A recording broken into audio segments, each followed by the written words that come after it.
Hello, family. Welcome to Heal, Rise, and Thrive with Dr. Nhlanhla. We welcome you to our Sunday Word segment. I invite you to open your hearts and open your minds to listen to the Word and to allow it to resonate with you. Allow God to take part and be with you in this journey as our pastors give us the Word. We pray that every day and each and every segment you will find your healing.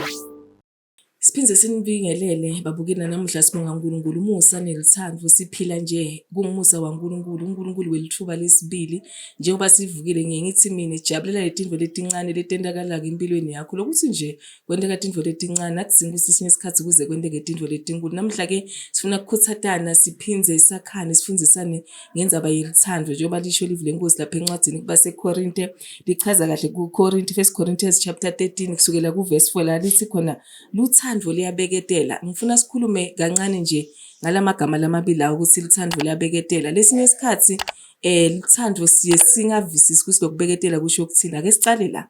Luthando luyabeketela. Uma kuneluthando emndenini bantwana ngimake ngibabe noma ngibani kuba nekubeketela. Lisho njalo ilizwi lenkosi luthando luyabeketela. Kodwa asibeketeleli ini timo letimatima. Asibeketeleli ini tindvo letibhlungu. Lithi la luthando lumnene lilungile ngalamanye amagama futhi lude umona. Uma uthandza ngempela awubi nawo umona ngoba luthando lubuya kuNkulunkulu. Njengoba sithi thina siyathandza lelithando lubuya kuNkulunkulu. Uma sithandza ngelithando laNkulunkulu bese siyakwati lokuthi sinakekele, sinikede lokufudumala, sinikede nebunye emndenini. Luthando alutigabatisi.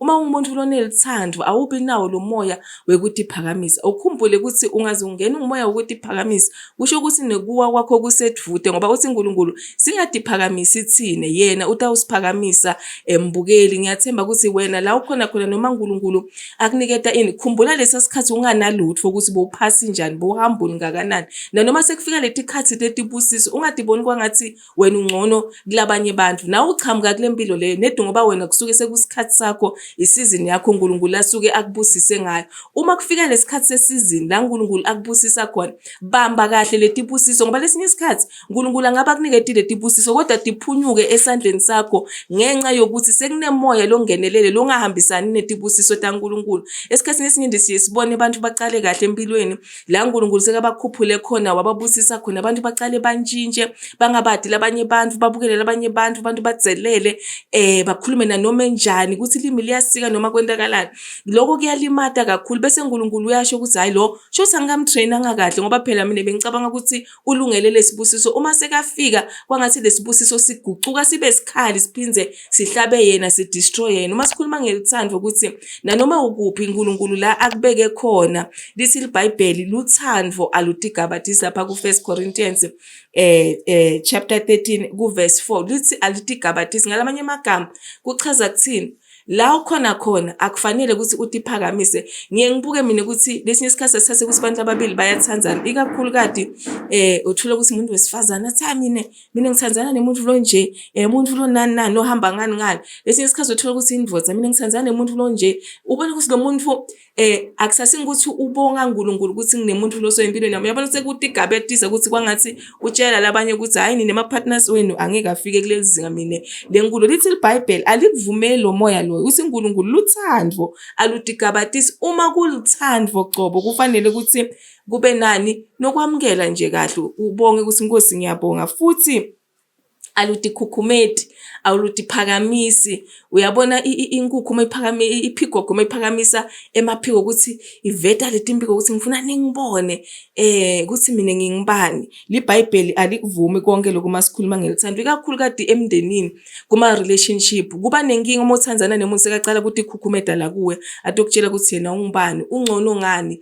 kuwe ukufuneleni yindzaba lo muntu ofike wakutshela ukuthi uyakuthandza uma yena sekabona ukuthi ungcono kunawe atikhukhumede kuwe wena lomsekele mhlambe agula anetinkinga uhamba naye kuwele hambo lempilo kodwa kusasa bese uyatikhukhumeda. uNkulunkulu uyabona ukuthi kunebungoti kuthandzana nemuntu lotikhukhumedako, umuntu lotigabetisako, nemuntu lonemona. Ungaba ku-relationship uphile nemuntu kodwa abe nemona nekukhula kwakho nekuphumelela kwakho netintfo loti-achievako akhompithe nawe ngendlela lethusa kubona ukuthi akafuni lutho lokuthi noma uthenga ini angasho ukuthi le ndvo yinhle kodwa nje asho ukuthi bekude yini lokunye longakuthenga noma impahla thawu bongaze uthenge le mpahla le ugcoke tintfo letifana naleti ubone ukuthi lo muntu akathanzi ngoba ngekuya ngaye bekufanele ukuthi kukhuphuke yena kakhulu abesetulu. Sesikubone kakhulu tuke abantu besilisa ukuthi banako ukuthi umuntu umashadeni umuntu wesifazane uma uNkulunkulu amphakamisa ukuthi lo muntu wesifazane alekelela ngisisi iBhayibheli uyihelper umuntu wesifazane usuke vele atolekelela emndenini